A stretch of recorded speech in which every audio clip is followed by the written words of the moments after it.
பெரிய பெரிய முருங்கைக்காயை வெட்டி எக்ஸ்ட்ரா இருக்கிறதுனால இது முருங்கைக்காய் ஊறுகாய் போடுறதுக்கு இது வேக்காடு கொடுத்துருக்கோம். பாருங்கள், இது நல்லா வெந்த முன்னாடி அது எப்படி எடுக்கிறதுன்னு காட்டுறோம். வாட்டை வந்துருக்குது. நம்ம இதெல்லாம் சோறு எடுத்துட்டு அப்புறம் தான் ஊறுகாய் தயாரிக்கணும். பாருங்க, சூடாக இருக்குது.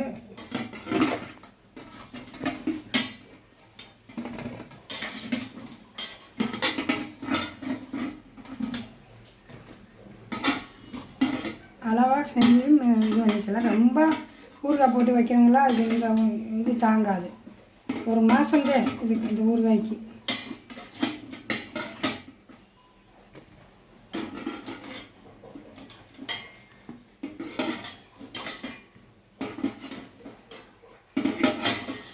எல்லாம் ஊறுகாய் மாதிரியே ஊறுகாய் மட்டும் பண்ணணும். எல்லா ஊறுகாயும் பண்ணுற மாதிரி.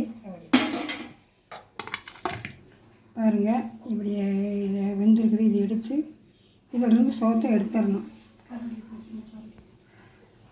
இங்கே வைக்கணும். சூடாக இருக்குது. இப்படி எடுத்து வச்சோம்னா அதை எடுத்துகிட்டு அப்புறம் காட்டுறோம். சரி, முருங்கைக்காய் ஊறுகாய் போடுறதுக்கு நல்லெண்ணெய் ஊற்றி பாத்திரத்தில் வச்சு நல்லெண்ணெய் ஊற்றி காஞ்சிக்கிட்டு இருக்குது. இனி நம்ம கடுகு போட்டு தாளிக்கலாம்.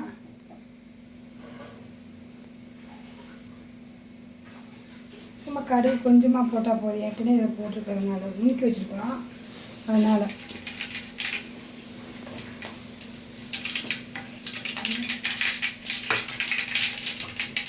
சில்லி பேஸ்ட்டு, சில்லி பவுட்ரு இருந்தாங்க.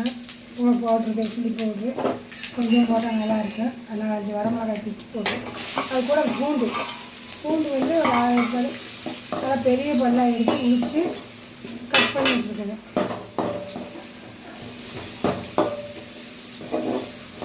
இது கொஞ்சம் நல்லா வேகட்டும். இந்த மாதிரி போட்டுக்கணும்.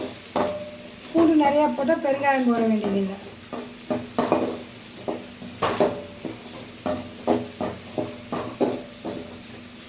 கருவேப்பிலை போட்டு பொடி பண்ணி வச்சுருக்கேன். அதனால் கருவேப்பிலை வேண்டியதில்லை இதுக்கு.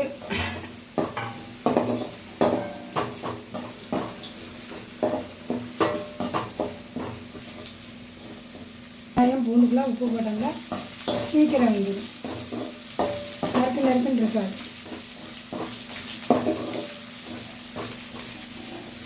இந்த பல்ப்பு கொஞ்சம் பேஸ்ட் பண்ணி வச்சுருக்குறோம். அப்படியே போட்டுக்கலாம். சும்மா 2 தடவை பண்ணால் போதும்.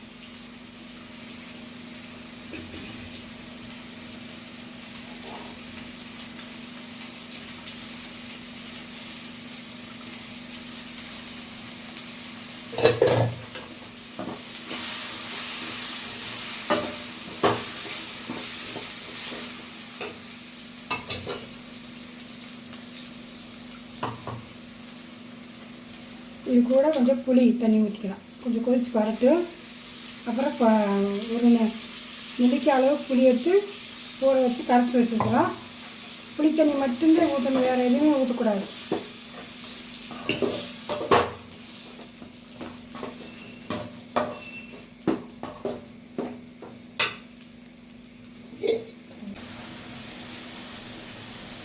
மஞ்சள் கொஞ்சம் போட்டுக்கலாம்.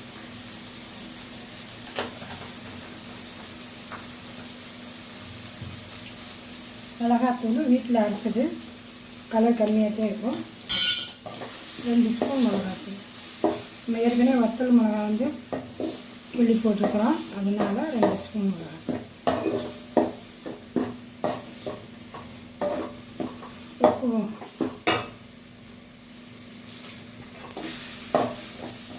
இந்த புளி தண்ணி கரைச்சி வச்சுருக்கோம்னா மிச்ச தண்ணி இருக்குது, அதில் ஊற்றிக்கலாம். ஏன்னா ஊறுகாய் கெடாது. புளி தண்ணி ஊற்றினாதே கெடாது.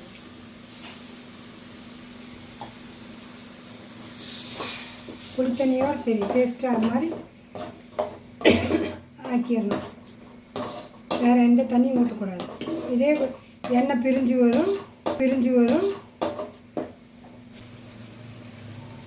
கடுகு வெந்தயம் நுணுக்கி வச்சுருக்குறோம், போட்டுக்கலாம்.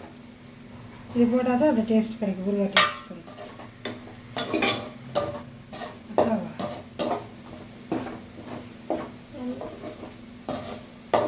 பிரிஞ்சு வரட்டும். இன்னும் கொஞ்சம் நல்லெண்ணெய் ஊற்றிக்கலாம்.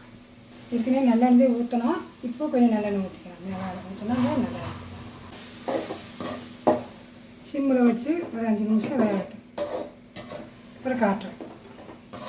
இப்படி இறக்கி விளையாட்டுக்கு மாதிரி ஒரு பாட்டிலில் போட்டு வச்சுட்டோம்னா நல்லா ஊறுகாய் மாதிரி தொட்டுக்கலாம். ஒரு மாதத்துக்கு நல்லா இருக்கும். நீங்களும் செய்யுங்க. இது மாதிரி செஞ்சு சாப்பிடுங்க. முருங்கைக்காயை வேஸ்ட்டு பண்ணாதீங்க.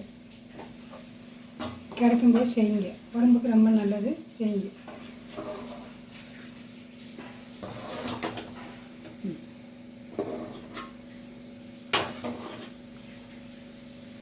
பாருங்கள், நாங்கள் முருங்கைக்காய் ஊறுகாய் போட்டோம். இதே மாதிரி நீங்களும் செய்யுங்க. முருங்கைக்காய் கிடைச்சுன்னா கம்மியான ரேட்டில் கிடைக்கணும். இல்லை ஃப்ரீயாக கிடைச்சாலும் வேஸ்ட் பண்ணாமல் போடுங்க. உடம்புக்கு நல்லா இரும்பு சத்து. குழந்தைகளுக்கு ஈஸியாக கொடுத்துக்கலாம். அதுகளும் முருங்கைக்காய் சாப்பிடாதவங்களுக்கு முருங்கைக்காய் சாப்பிட்டுக்குங்க. பாருங்கள், நீங்கள் இதே மாதிரி செய்யுங்க. ஷேர் பண்ணுங்கள், சப்ஸ்கிரைப் பண்ணுங்கள், லைக் பண்ணுங்கள், சப்போர்ட் பண்ணுங்கள். அஸ்ஸலாமு அலைக்கும் வரஹ்மத்துல்லாஹி வபரகாத்துஹு.